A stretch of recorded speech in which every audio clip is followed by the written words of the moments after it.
নমস্কার বন্ধুরা, আমি আজকে কুব্জ এবং অকুব্জ চতুর্ভুজ কাকে বলে সেটা নিয়ে আলোচনা করব। আচ্ছা, প্রথমে লিখছি কুব্জ চতুর্ভুজ।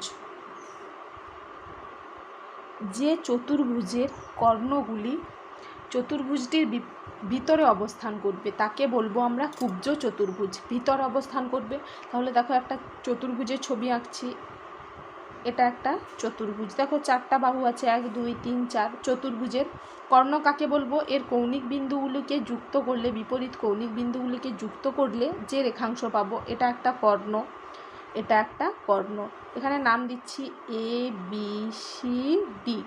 তাহলে দেখো এসি একটা কর্ণ, বিডি একটা কর্ণ, এরা কি চতুর্ভুজটির ভিতরে অবস্থিত। তাহলে এটি একটা কুব্জ চতুর্ভুজ। আমরা নর্মালি যা যা চতুর্ভুজ ব্যবহার করে থাকি, ট্রাপিজিয়াম, রম্বস, সামান্তরিক, আয়তক্ষেত্র, বর্গক্ষেত্র, এগুলো সবই হচ্ছে কুব্জ চতুর্ভুজেরই উদাহরণ। এবারে অকুব্জ তাহলে কাকে বলবো? অকুব্জ চতুর্ভুজ। অকুব্জ চতুর্ভুজ কাকে বলবো?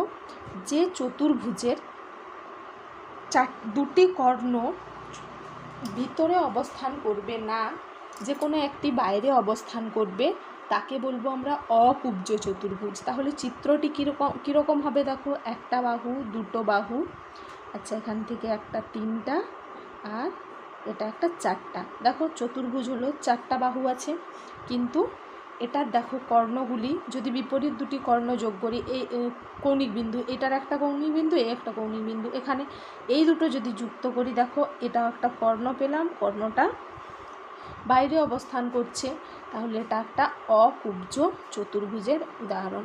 একইভাবে পঞ্চভুজের ক্ষেত্রে, ষড়ভুজের ক্ষেত্রে একটি ষড়ভুজ, কুব্জ ষড়ভুজ কীরকম? দেখো নর্মালি যে ষড়ভুজটি আমরা অঙ্কন করি এটা একটা কুব্জ ষড়ভুজ, কারণ এর ভিতরে অবস্থান করবে কর্ণগুলি। এই যে কৌণিক বিন্দুগুলি যদি যুক্ত করি, এগুলো ভিতরে থাকবে, বিপরীত কৌণিক বিন্দু। এবার যদি আমরা এটাকে কুব্জ করি, অকুব্জ করি, এটাকে দেখো 1টা 2টো 3টে 4টা, এখানে 5টা, এটা একটা 6টা। দেখো এখানে 6টা বাহু আছে, 1টা 2টো 3টে 4টে 5টা 6টা বাহু রয়েছে, কিন্তু এর কৌণিক বিন্দু এখান থেকে এখানে যুক্ত হবে। বোঝা গেল? তাহলে এটা একটা অকুব্জ ষড়ভুজ, আর এটা একটা।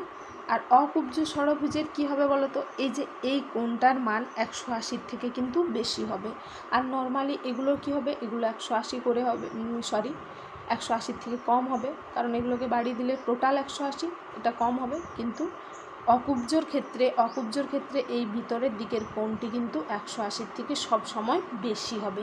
বোঝা গেছে? আশা করি বোঝাতে পেরেছি। ভিডিওটি দেখার জন্য ধন্যবাদ।